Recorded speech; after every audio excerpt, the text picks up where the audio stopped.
Buenas noches. Por fin vamos a poder dar inicio a esta sesión del día de hoy, con un poco de retraso. Me confirman que se vea toda la pantalla, por favor. Procesos isentrópicos es lo que estoy proyectando en este momento. ¿Sí? ¿Se ve o no se ve? Sí, profe, sí se ve. Perfecto. Entonces, en un proceso isentrópico lo que sucede es que hay una conservación de la entropía, es decir, la entropía permanece constante. Y esto vuelvo, repito e insisto y lo digo desde el primer momento. Esto es una idealización, porque en la realidad esto no va a ocurrir. ¿Por qué? Porque siempre en cualquier proceso termodinámico hay transferencia de calor. Y aparte de eso hay irreversibilidades. Y todo eso lo que produce es que esa energía no se puede aprovechar de forma óptima para producir trabajo. Hay una cantidad de energía que se pierde. Entonces, para que esto sea lo ideal, lo que debe ocurrir es que no exista transferencia de calor ni tampoco exista irreversibilidades. Entonces, para que no exista transferencia de calor, un proceso debe ser adiabático. Y para que no exista irreversibilidades, entonces un proceso debe ser reversible. Entonces, en general, uno puede asumir que muchos dispositivos ingenieriles como bombas, turbinas, toberas, difusores y nodos son dispositivos esencialmente adiabáticos. ¿En qué sentido? Que hay muy poca transferencia de calor con el entorno. Y eso ha venido asociado también al desarrollo de la ingeniería que ha permitido obtener mejores materiales. Adicionalmente, cuando nosotros logramos reducir la fricción porque tenemos mejores lubricantes, tenemos materiales menos rugosos, tenemos mejores acabados superficiales, entonces hemos logrado reducir la fricción. Y por eso es que, como decía en la clase pasada, utilizamos aceites más finos, que antes eran aceites 50, 20W50, 15W40, 10W30 y hoy en día 5W30 y mucho más. Aceites mucho más livianos, menos viscosos. Entonces, hemos logrado reducir esas irreversibilidades. Y entonces, cuando combinamos esos dos elementos, que un proceso asumimos que es adiabático y que tiene muy pocas irreversibilidades, decimos que esencialmente es un proceso adiabático reversible. Y cuando un proceso es adiabático reversible, es un proceso ideal donde se aprovecha al máximo la energía posible.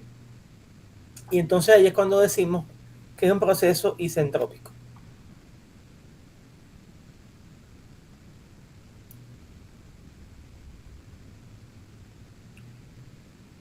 Por ejemplo, si vapor entra a una turbina a 1 megapascal y 300 grados Celsius a una velocidad de 50 metros por segundo, el vapor sale de esa turbina a 150 kilopascal y 200 metros por segundo. Si consideramos que el proceso es reversible y adiabático, determina el trabajo por unidad de masa. Entonces, cuando nosotros necesitamos definir un estado termodinámico, debemos indicar dos propiedades y que esas dos propiedades sean independientes entre sí. Pero en este caso, para el primer estado, tengo 1 megapascal y 300 grados Celsius, que si ya yo me he estudiado las tablas, yo puedo constatar que esto es vapor sobrecalentado, como lo dice acá, fíjense ustedes, para una presión de 1000 kilopascal, que es 1 megapascal son 1000 kilopascal, y 300 grados Celsius, me voy a la tabla de saturación y yo observo que para 1000 kilopascal la temperatura de saturación es 179,91. Si mi temperatura es 179,91 y me dicen que estamos a 300 grados, ese vapor está más caliente que lo que debería estar para estar en saturación. Por tanto, es vapor sobrecalentado. Entonces, como es vapor sobrecalentado, ya yo puedo definir tranquilamente tanto la entalpía como la entropía de esa turbina en el estado 1, mejor dicho, de ese vapor que está entrando a esa turbina. Ahora, para el siguiente estado, el estado 2, que es cuando él sale, es natural que él salga ese fluido con una entalpía más baja porque él le cedió una parte de su energía al dispositivo ingenieril, que en este caso es una turbina. Por tanto, la entalpía debe ser más baja, pero no me dicen más nada. No tengo la temperatura, no sé si hay calidad, no sé más nada de este proceso. Pero si me dicen aquí en amarillo, que lo he resaltado, considere que el proceso es reversible y adiabático, quiere decir que la entropía que usted lea en el primer estado se conserva. Por tanto, la entropía de entrada es igual a la entropía de salida. Y eso es justamente lo que es un proceso isentrópico. Entonces, yo me voy a la tabla de vapor saturado, porque en la entrada yo conozco todas las propiedades, porque estamos a 300 grados y 1000 kilopascal. Aquí está, fíjate, 1000 kilopascal y 300 grados. Leo el volumen específico, leo la energía interna, leo la entalpía y leo la entropía. Tengo todos los datos. Entonces, yo leo tranquilamente, la entalpía es 3051,15. Aquí está. Y la entropía vale 7,1228. Listo. Para el estado de salida o estado 2, me dicen que tengo una temperatura una presión de 150. Con eso yo me voy a la tabla de saturación, la tabla que en este caso es la tabla B.1.2, y observo que esa entropía de 7,1228 está entre 1.4335 y 7.2232. Es un valor intermedio. Y cuando tenemos una propiedad en un valor intermedio, eso quiere decir que estoy en saturación. Si es 7.12 y la del líquido es 1.43 y la del vapor es 7.22, la entropía conjunta me indica que hay una parte que está en forma de vapor de la sustancia y una parte que está en forma de líquido. Están esas dos fases, lo que llamamos líquido-vapor. Entonces, con esta propiedad yo puedo calcular la calidad, recordando que la calidad es la entropía total, en este caso, menos la entropía del líquido, que también la tengo, entre SFG, que es el valor intermedio que aparece en la tabla. Entonces, con esos datos yo calculo que mi calidad es 98,27%. Y ahora, teniendo la calidad y teniendo la presión, yo puedo saber cómo está mi estado termodinámico y puedo calcular la entalpía a la salida, que es lo que me interesa. Entonces, yo tengo que para 160, 150 kilopascal, la entalpía del líquido es 467, la entalpía del vapor es 2693,54 y aplico esta fórmula que está acá. Está un poquito más adelante. Bueno, aquí está. La entalpía total es la entalpía del líquido más la calidad multiplicado por la entalpía HFG, que es la diferencia entre la entalpía del líquido y la entalpía del vapor.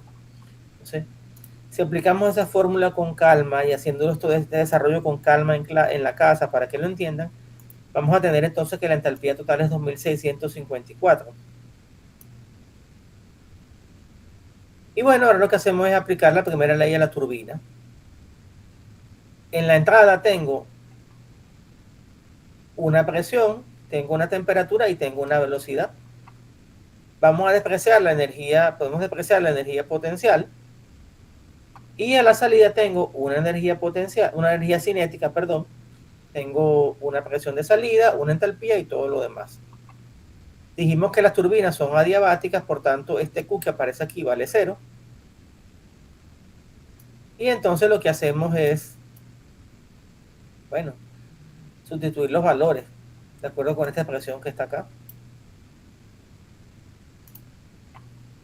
Y al final nos da un trabajo de 377 kilojoules. Ahora bien,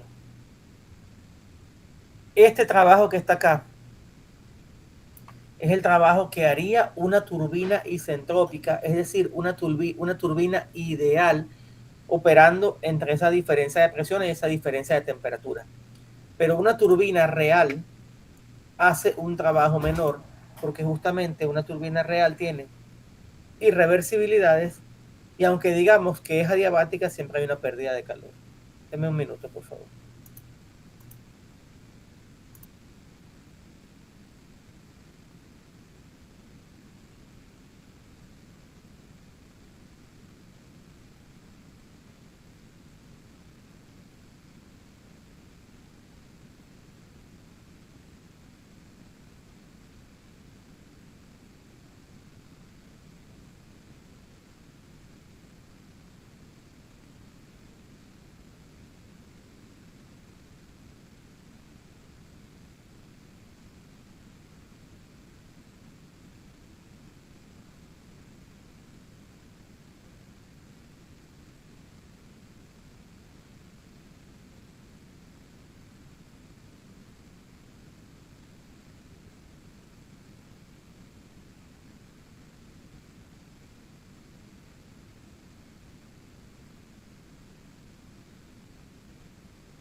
Muy bien, disculpen entonces la interrupción. Volvemos a compartir pantalla.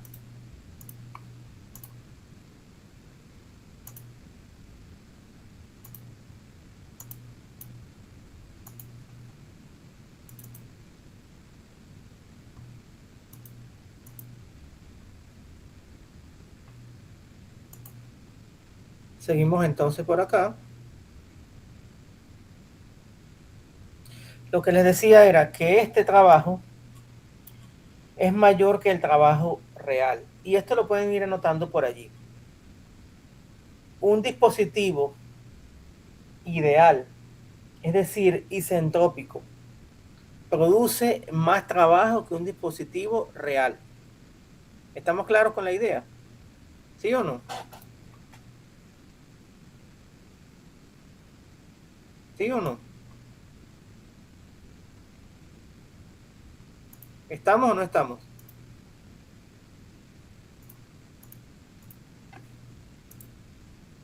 ¿Estamos claros con esa idea? Un dispositivo ideal hace más trabajo que un dispositivo real. Un dispositivo como un compresor o una turbina o una bomba, que es un dispositivo que consume trabajo, ese dispositivo va a consumir menos un dispositivo ideal que un dispositivo real. ¿Estamos claros también con esa idea? ¿Sí o no? Repetimos porque esto tiene que quedar bien claro. Un dispositivo ideal que genera trabajo en un sistema va a producir más trabajo que un dispositivo real equivalente. Y un dispositivo que consuma trabajo va a consumir menos trabajo el dispositivo ideal que el dispositivo real.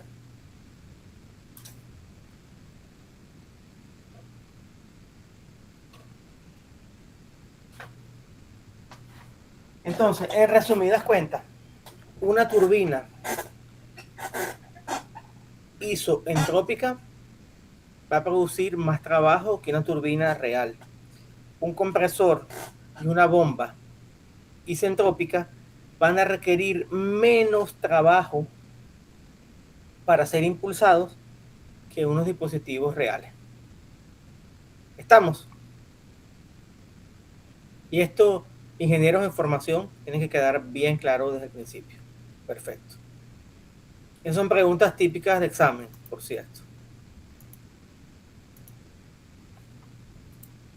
Seguimos entonces por acá.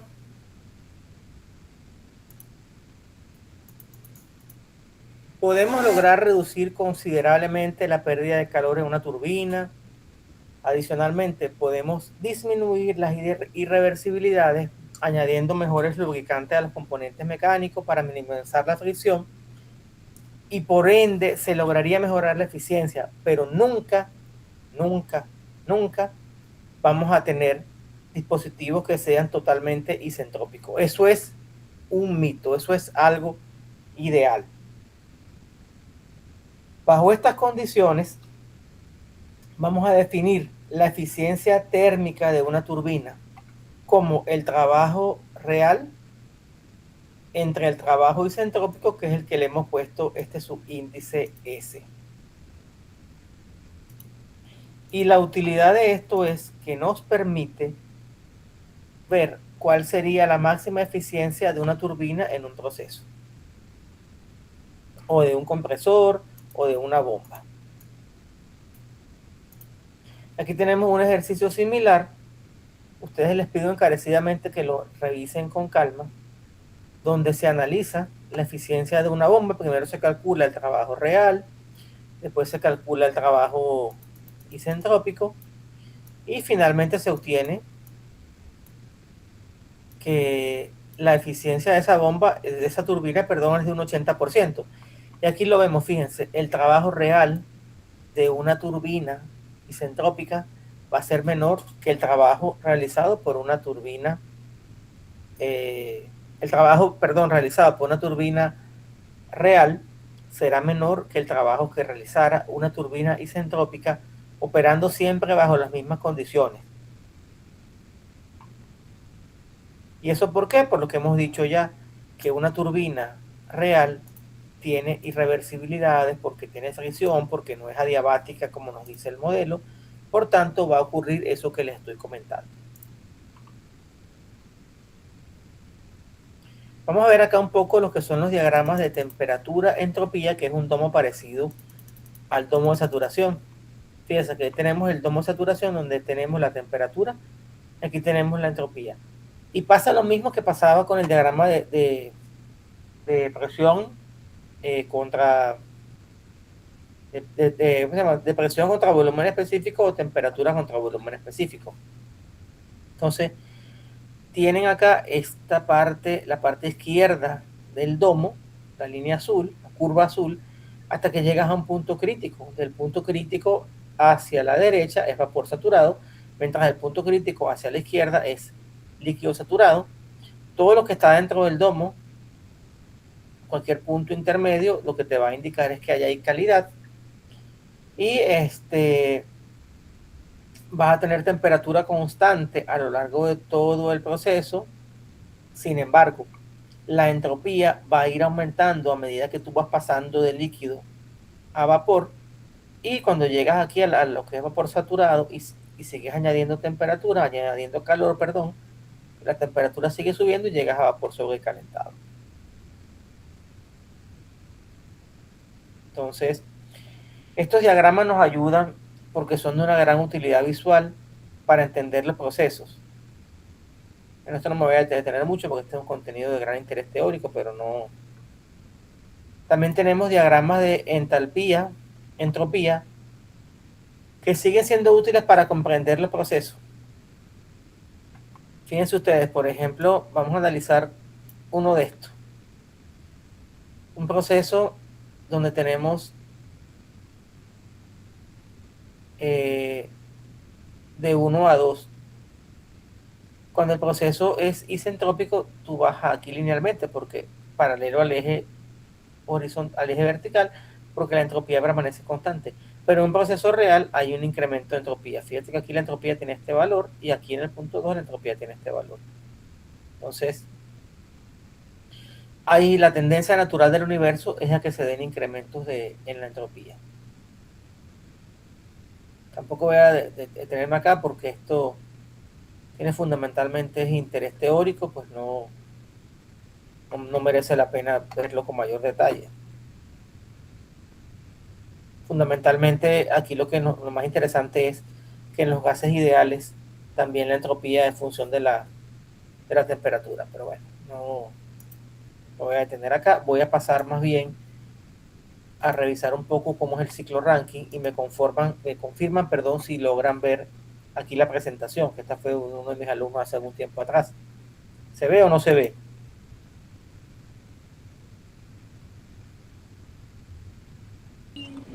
Sí se ve, profe, sí se ve. Entonces, hago mucho hincapié en el ciclo Rankine porque permite comprender muy bien y todos estos procesos que hemos visto. Entonces, por ejemplo, en el ciclo Rankine tomamos, inicialmente el agua tiene que venir de una fuente, esa fuente, el agua de calderas debe ser bien tratada, como he dicho anteriormente, se trata para que tenga una buena composición química y sea agua prácticamente destilada o desmineralizada. Posteriormente, la función de la bomba es llevar la presión del agua hasta la presión de trabajo de la caldera.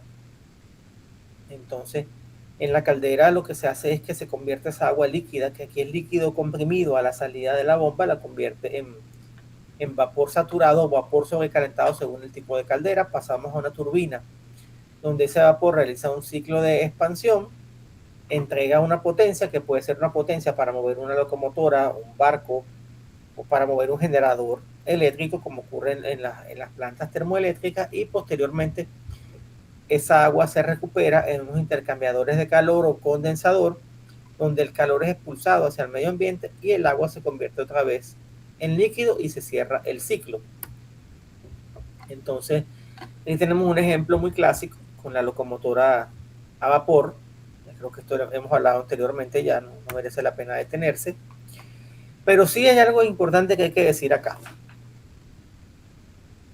De 1 a 2, cuando el agua se comprime, entre comillas, vamos a decir mejor cuando el agua se le incrementa la presión en la bomba, porque los líquidos son incompresibles, es un proceso adiabático. ¿Por qué? Porque hemos dicho que fundamentalmente las bombas son dispositivos adiabáticos. Entonces, sí podemos decir que es una compresión adiabática, es decir, un incremento de presión adiabático. Mejor dicho, un incremento adiabático de presión. Posteriormente, cuando pasamos aquí a la caldera, en la caldera, reconociendo que hay pérdidas de presión a lo largo del recorrido del fluido por la tubería, por el conjunto de tuberías que componen una caldera, podemos decir tranquilamente que es un proceso a presión constante.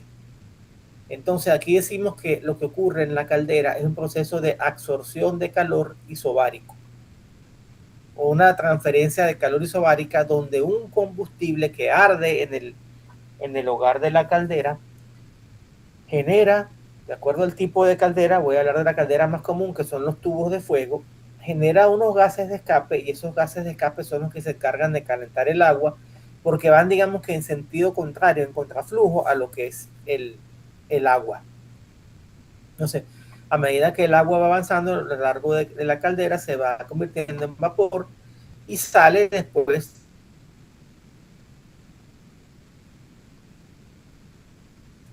pues a una alta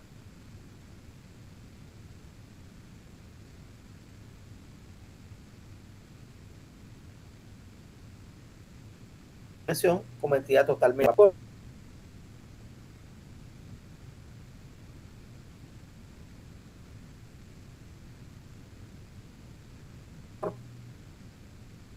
Luego, cuando esa turbina ocurre un proceso de expansión adiabática, y posteriormente cuando llega el intercambio de calor, cuando escuchen isobárico, la presión es constante. Entonces, aquí en resumidas cuentas se dan dos procesos adiabáticos, uno en la bomba y uno en la turbina, y dos procesos isobáricos, uno en la caldera y otro en el intercambiador de calor o condensador. Pero ya lo dijimos, esto es más o menos un esquema del ciclo Rankine original, que pudo haber estado en el siglo XVII, y se dice que la primera aplicación fue, no recuerdo si Newcomen o Dennis Papin, que diseñaron una máquina a vapor para sacar agua del agua que inundaba las minas de carbón en el Reino Unido. concretamente en la parte de Inglaterra. ¿Okay? ¿Qué sucedió? Que ese desarrollo de la máquina de vapor permitió también que el Reino Unido se convirtiera en el gran imperio que fue. ¿Por qué? Porque se logró comenzar a hacer muchos procesos, sobre todo los procesos textileros, dejaron de ser procesos manuales cuando se había que cortarle la lana a las ovejas y convertir la lana en casimir inglés, que es una tela muy fina, con la cual se hacen los trajes finos de caballero, y las mantas y toda la ropa fina se hace de lana. Es una de las mejores fibras que han existido, pero el telar se orientó a producir fue telas de algodón.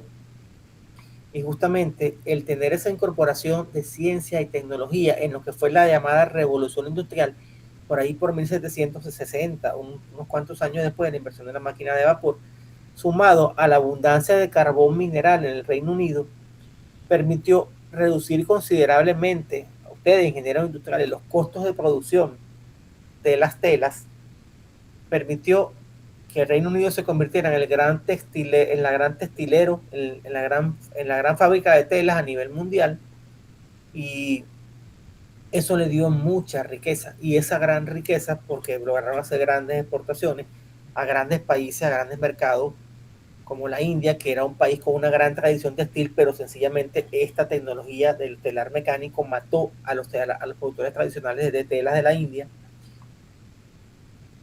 Permitió además, con ese libre comercio, un gran superávit en la balanza comercial, enriquecerse cada vez más y convertirse pues, en una superpotencia dominante a partir de 1805 en adelante, que fue cuando ocurrió la batalla de Trafalgar. Cuando Nelson, pues el almirante Nelson muere en la batalla, pero fue tanto el impacto de que hay una plaza que se llama Trafalgar Square en Londres, y está la estatua del almirante Nelson. Pero bueno, eso es historia. Entonces, ¿cómo ocurre este proceso en un diagrama de presión-temperatura? Los diagramas en los que te ven un líquido que se vaporiza tienen una diferencia respecto a los de gas. Aparece la llamada campana de cambio de fase, que es lo que vemos acá. ¿Sí? Esto ya lo dijimos anteriormente, todo lo que está a la izquierda de la campana o domo es líquido saturado, de aquí del punto crítico hacia la derecha siguiendo el domo es vapor saturado, todo lo que está dentro, estas líneas que son paralelas al eje horizontal son líneas de temperatura constante, y aquí pues lo que vemos es que la temperatura se mantiene constante mientras se va dando el cambio de fase. ¿Estamos? Eso lo hemos explicado antes también. Entonces, veamos qué sucede acá. Desde el punto A hasta el punto B, ¿qué es lo que ocurre en la caldera? Perdón. Desde el punto B hasta el punto C, ¿qué es lo que ocurre en la caldera? Hay un cambio de fase. ¿Qué pasa? De estar en forma de líquido a estar en forma de vapor. Posteriormente se hace una expansión. Entonces, en esa expansión, si el proceso es isentrópico, lo que se hace es que se pierde energía, se pierde temperatura, y bueno, posteriormente vendría una sesión. Aquí esto está un poco raro. Lo que vendría es una sesión de calor donde vas a bajar pero es de aquí para acá. Este arma está un poco raro. Mejor me olvido de él. Aquí está, aquí sí. Ok. De 1 a 2, fíjense que ahora este sí. Partimos de que estamos en líquido saturado. Ese líquido saturado lo ingresamos a una bomba y aquí ese líquido se convierte en líquido comprimido. Posteriormente, cuando lo llevamos a la caldera, se va incrementando la temperatura hasta que se alcanza pues la temperatura de saturación. Comienza después ese proceso de generación de vapor, cada vez más vapor, más vapor, más vapor. De 3 a 4 es cuando vamos a la turbina, que es cuando se realiza ese proceso de expansión, que aquí lo estamos dibujando como un proceso isentrópico porque la entropía permanece constante, y después de 4-1 vamos a volver a la fase líquida y entonces el ciclo se cierra.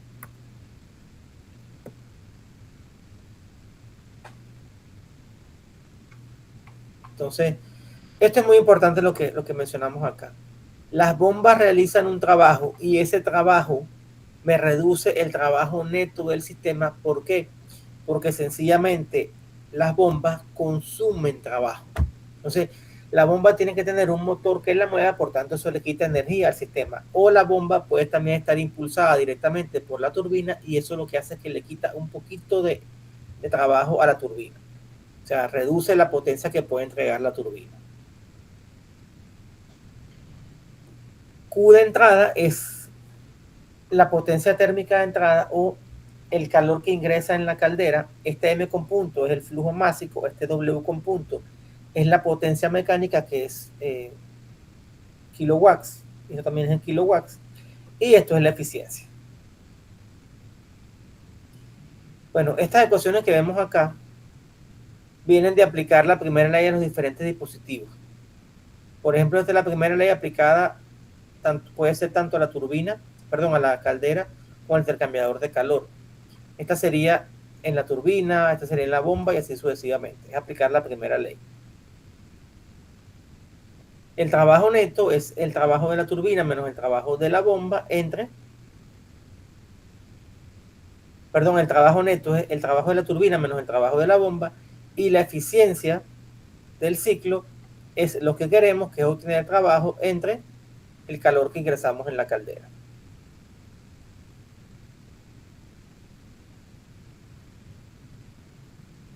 Entonces, bueno, aquí lo que me indican es otras formas alternativas de calcular la eficiencia térmica en un ciclo Rankine.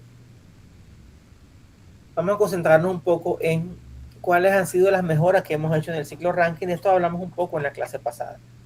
Aumentar la presión de la caldera para una temperatura fija, sí.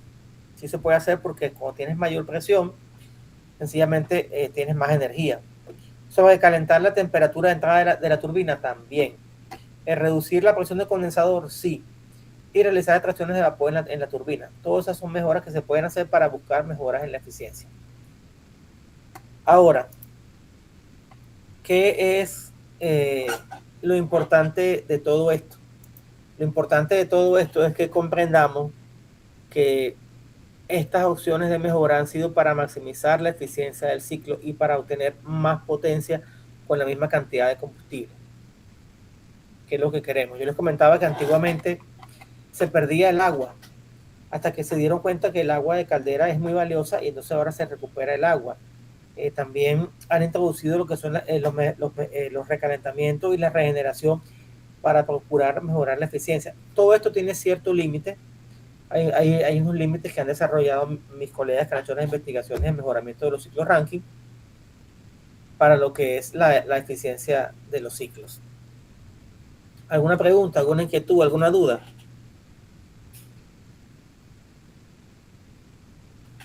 La verdad es que me ha tocado tratar esto sumamente rápido porque no he tenido mucho tiempo y estamos un poco atrasados. ¿Alguna pregunta, alguna inquietud, alguna duda? Quiero pasar rápidamente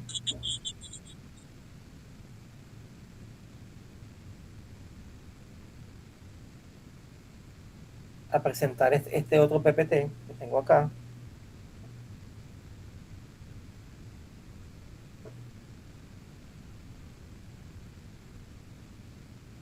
Que es el que indica el ciclo Brayton. Déjenme que lo busque bien. No lo veo hasta aquí, hasta ahora.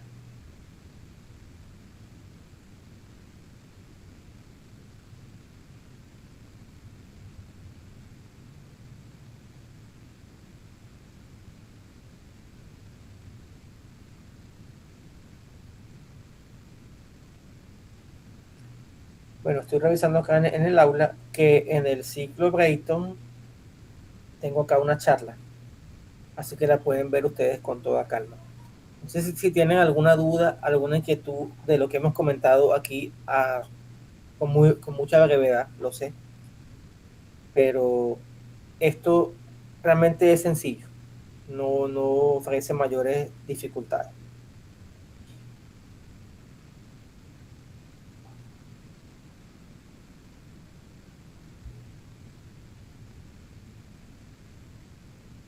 Si estoy buscando acá. Hay otros ciclos también. Por ejemplo, el ciclo de Otto es el ciclo bajo el cual se han configurado los motores a gasolina. Es un ciclo que es muy parecido al también ciclo Rankine. La principal diferencia entre el ciclo de Otto y el ciclo Rankine es que en el ciclo Rankine la compresión inicial es tan fuerte que el combustible no requiere una fuente de ignición externa, que en el caso del motor a gasolina lo da la bujía. La bujía te da una chispa que es la que permite encender esa mezcla de gasolina y aire en el interior de la cámara de combustión, y entonces la bujía es la que aporta la chispa que lo enciende. En el ciclo diésel no hay la necesidad de eso porque la compresión inicial es tan fuerte. Cuando uno arranca un motor diésel, uno siente que siempre en el arranque hay un ruido fuerte. Ese ruido fuerte es justamente que se comprime tan fuerte la mezcla que realiza ese ruido, y la mezcla se enciende automáticamente sin tener que utilizar ningún tipo de bujía. Como dato curioso les comento que los ciclos diésel utilizaron mucho antes que los ciclos de gasolina lo que es la inyección directa. La inyección directa para los motores diésel tiene mucho más años que en los motores a gasolina. Los motores a gasolina hasta los 90, por ahí 93, 94 utilizaban un carburador, y posteriormente, después de esa época, comenzaron a venir con inyección directa. Ya los motores diésel traían inyección directa desde esa época. Estamos. Otro ciclo que es importante y que tienen acá dentro de los recursos educativos complementarios es el ciclo Brayton. Y el ciclo Brayton es el ciclo que se utiliza en las turbinas de aviación. Y para que entiendan un poco cómo funciona ese ciclo, en un ciclo Brayton tenemos primero un compresor de aire, y ese compresor lo que hace es comprimir el aire. Posteriormente, ese aire ingresa a una cámara de combustión ya con una presión de trabajo. Allí se le añade calor. Es un proceso, haciendo la analogía con el ciclo diésel, el ciclo Rankine, hay una adición de calor a presión constante. Posteriormente, entonces, él va a una turbina donde se realiza la expansión, y esa turbina tiene doble función, como por ejemplo las turbinas de aviación. Una, mueven el compresor, producen suficiente empuje para que el avión vuele, y adicionalmente una parte del aire del compresor se utiliza para producir el aire acondicionado que alimenta la cabina. Nosotros cuando vamos en un avión respiramos aire comprimido, que es un aire que es el aire del compresor, pero que es purificado por una serie de filtros y que está siempre en recirculación. Y a medida que va recirculando se va purificando ese aire. Por tanto, cuando uno va montado en un avión, el principal problema yo diría que no es el aire que estamos respirando. Es que si, por ejemplo, hay objetos sucios, y las mesas del avión, si los asientos están sucios, ahí es que nos podemos enfermar, pero no tanto por el aire, porque ese aire pasa por unos cuantos procesos de filtrado para hacer un aire limpio. Bueno, posteriormente, después que los gases de escape salen de la turbina, el ciclo se modela como que vuelven otra vez a un intercambiador de calor, y posteriormente vuelven a alimentar el compresor. Eso es lo que dice el modelo teórico. En la realidad, en el ciclo Brayton, el ciclo no es cerrado, porque el compresor comprime aire, lo lleva a la cámara de combustión, se realiza el proceso de expansión en la turbina, se pierden esos gases de escape, y no hay retroalimentación hacia el compresor vuelve a tomar aire limpio.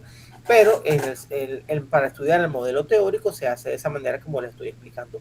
No se considera que hay reposición de aire, sino que siempre hay el mismo aire que está circulando, y por eso es un ciclo. ¿Alguna pregunta, alguna inquietud, alguna duda?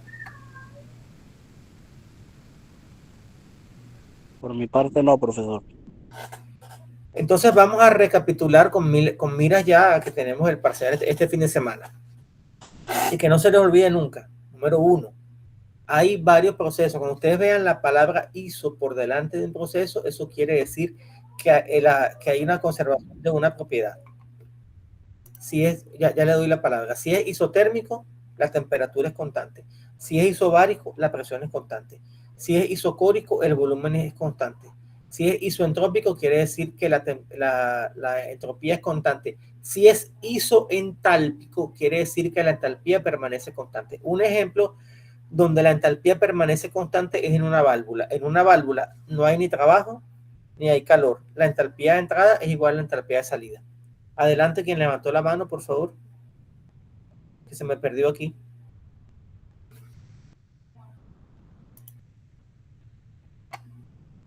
Hay una persona que había levantado la mano, pero bueno, no sé si ya desconectó o... ¿Qué más les puedo comentar? La segunda ley. Nunca olviden que la entropía, la tendencia natural del universo es a que la entropía aumente. ¿Por qué? Porque la entropía, digamos que es una propiedad termodinámica que mide la degradación de la energía, y esa degradación de la energía viene por el desorden molecular, y ese desorden molecular lo que impide es que se pueda aprovechar esa energía para producir trabajo mecánico, que es lo que nosotros los ingenieros mecánicos queremos. Con respecto también a la segunda ley, nunca ustedes van a tener un dispositivo térmico que opere en una sola fuente de temperatura. Es decir, usted va a necesitar en una máquina térmica, siempre que el dispositivo esté entre dos fuentes de calor, una fuente fría y una fuente caliente. Y hay que tener cuidado con lo que es caliente y lo que es frío. En una caldera, ¿cómo se llama? La fuente caliente, pues es donde se recibe ¿cómo se llama? El calor. Ese es el calor, el QH. Y la fuente fría es el medio ambiente. En un condensador, la fuente fría es el medio ambiente y la fuente caliente sería entonces cuando él viene entrando al dispositivo. Entonces, eso hay que tomarlo muy en cuenta. En un radiador, el fluido, el refrigerante, sale frío del radiador, entre comillas. Pues si usted le mete la mano se va a quemar. Cuando hablamos de calor y frío, lo que tenemos que tener en cuenta es que hay una diferencia de temperatura y siempre la fuente fría es la que tiene menor temperatura, así esté a 80 grados. Pero si está a 80 grados y el otro está a 200, el 80 grados Celsius es la fuente fría. De la primera ley, recordar que la primera ley no es más que un balance de energía y que cuando un sistema es totalmente cerrado no se intercambia masa con los alrededores, pero sí hay trabajo y sí puede haber transferencia de calor. Y en la primera ley, la variación de la energía interna es igual al calor menos el trabajo. Y en la segunda ley, la variación de la entalpía es igual al calor menos el trabajo. ¿En qué se diferencian ambas expresiones de la primera ley? La primera es para un sistema cerrado en el cual la masa es constante y la segunda expresión es para volúmenes de control, es decir, dispositivos en los cuales la masa está en movimiento, como las bombas, los compresores, los intercambiadores de calor, las válvulas, las turbinas, las calderas, los generadores de vapor, y pare usted de contar. ¿Qué más les puedo comentar? Bueno, con respecto a los ciclos, hay a grandes rasgos dos tipos de ciclos. Los ciclos de potencia, que son el ciclo Rankine, el ciclo de Otto, el ciclo Brayton, el ciclo Diesel. Hay otro que es el ciclo Stirling, ciclo Edison, que son, digamos que, combinaciones o mejoras realizadas a otros ciclos anteriores, que ya hemos mencionado. Y los ciclos de refrigeración, recordando que esencialmente un refrigerador es un motor trabajando al revés. ¿Por qué? Porque en un motor lo que queremos es aprovechar el calor para conseguir trabajo, y ese calor viene del vapor, de la leña, del carbón mineral, viene de la gasolina, viene del diésel, viene de la energía nuclear. Y en caso contrario, con un refrigerador lo que hacemos es hacer trabajo para desalojar calor. Por eso que les digo que son dispositivos que son ciclos que son entre sí, uno es el contrario del otro, van en sentido contrario. Y qué bueno que históricamente el ciclo Rankine fue el primer ciclo utilizado para producir energía, para producir trabajo, mejor dicho, a partir de la energía térmica del vapor, y que se han desarrollado otros ciclos como el ciclo diésel, que es muy común en la maquinaria pesada, el ciclo de gasolina en los carros hasta ahora, en los sedanes sobre todo, aunque también hay camionetas y camiones que trabajan con gasolina, pero cada día son menos. Aquí ya de Hilux en adelante, y Isuzu, todos esos son carros diésel. Los panelcitos sí son a gasolina. Y bueno, el ciclo Brayton, que es sumamente importante porque es el ciclo bajo el cual se han modelado las turbinas de evasión. Y para que ustedes tengan otra idea, y ya con esto cerramos ya la parte de termodinámica, porque las clases que nos restan, que son dos, vamos a dedicar a la mecánica de los fluidos. Las turbinas de aviación, o sea, turbinas a gas, también se utilizan para producir energía. Y aquí quiero comentarles algo que es muy interesante. La matriz energética de cada país depende de los dispositivos, de los recursos naturales que usted tenga. Por ejemplo, en un país con altas reservas de gas natural como los Emiratos Árabes Unidos y Arabia Saudita, y que no tiene agua, ¿ustedes creen que ellos van a utilizar energía termoeléctrica o van a utilizar energía hidráulica? ¿Qué opinan ustedes?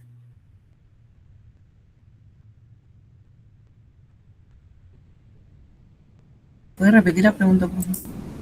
En un país que tiene poca agua y tiene grandes reservas de gas natural, como Arabia Saudita, Emiratos Árabes Unidos y en general como todas las monarquías del Golfo, ¿qué matriz energética utilizarán? ¿Una matriz energética basada en energía hidráulica o una matriz energética basada en gas natural, petróleo y combustibles fósiles? Una matriz energética en combustibles fósiles, gases, porque es el recurso que tienen, distinto a nosotros acá, pues que usamos mucha energía hidráulica, no, Sí, por los energía ríos, pues, hidráulica. por los Sí, ríos que tenemos y todo lo demás. exactamente. Entonces, por eso es que, mira, lamentablemente, así los grupos ambientalistas digan lo contrario, uno tiene que aprovechar lo que tiene. Si Panamá tiene buenos ríos, tiene una buena cantidad de generación hidroeléctrica. Por ejemplo, el Reino Unido sigue utilizando centrales a carbón. ¿Por qué? Porque tiene muchísimo carbón. Los países petroleros utilizan plantas termoeléctricas porque es el recurso de lo que tiene. Los países que tienen energía nuclear usan la energía nuclear como combustible para generar vapor y utilizar ciclos Rankine para generar electricidad. Los países que tienen buen sol todo el año, como Panamá, pues pueden darse el lujo de tener paneles solares, y los países que tienen buen viento en zonas específicas como Coclé, pues pueden tener molinos para generar energía eólica y convertirla posteriormente en electricidad. Entonces, esos son, más allá de todos los conceptos que hemos visto, tenemos que mirarnos como ingenieros en que tenemos que aprovechar los recursos que tenemos para satisfacer las necesidades de nuestra población. Entonces ahí es cuando los ingenieros industriales analizan los problemas desde una perspectiva global y le dicen al ingeniero mecánico: necesito esto.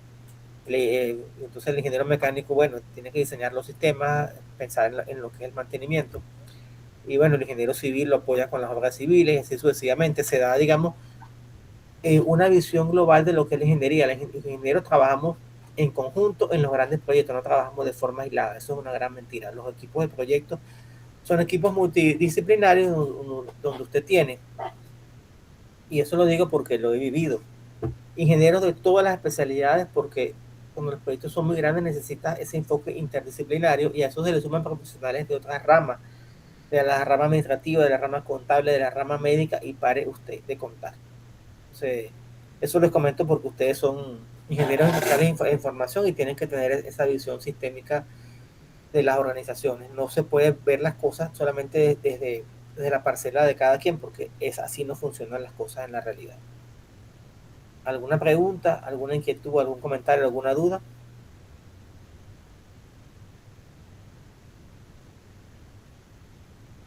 Están muy calladitos hoy. No sé si es que están saturados de información o cansados o quién sabe qué, pero bueno. Espero que estos conceptos que hemos estudiado hoy sean de utilidad para todos ustedes y como les dije, ya hemos concluido con la parte de termodinámica. Ya a partir de las clases que vienen, que son 2, vamos a dedicar un poco a lo que es el estudio de la mecánica de fluidos. Cualquier duda, inquietud, pregunta o comentario, pues me lo hacen saber vía correo. Algunos de ustedes tienen mi número de teléfono, así que también me pueden escribir. Les recuerdo el examen el día domingo. Y bueno, cualquier novedad con respecto al uso de la plataforma me mantienen informado. Por favor. Profe, ahí tenemos un cuestionario y el parcial, ¿no? La tarea 2, que es un cuestionario, y el parcial. Los la dos tarea cierran del el domingo. cuestionario. Sí, así es. El hecho de que sea un cuestionario es un poco más sencillo porque la tarea 1 era un poco más larga, pero era una tarea que había que desarrollar. Pero esto es un cuestionario de selección múltiple. Así que bueno, mis estimados, los dejo que tengan todos una excelente noche. Vamos a dar por concluida esta grabación del día de hoy.